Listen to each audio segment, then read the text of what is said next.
An organizing campaign is like a mini war, and attacks are coming left and right, misinformation, lies, you know, threats, intimidation, all kind of attacks against working class people, literally trying to better their working conditions.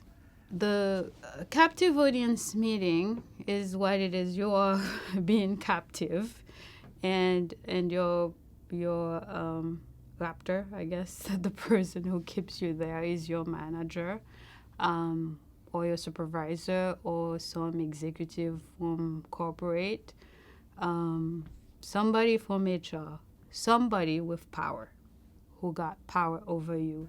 You cannot leave. You have to stay there because the goal is for that meeting to transform you into an anti-union person, or at least get you to be so scared that you change your mind about organizing your union.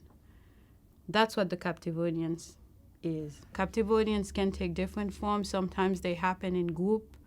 They have a group of workers together where they put out that message, but sometimes they individualize those where they will have just one worker, two managers in a little office in a hospital.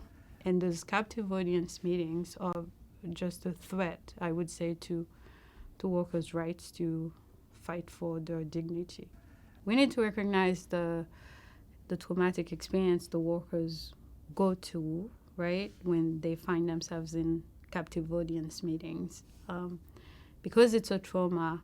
Unfortunately, employers have been able to get away with this type of tactic, because why not? It's not like anything will happen to them because they've done it. Limiting captive audience meetings can give workers back a bit of that freedom that they all deserve.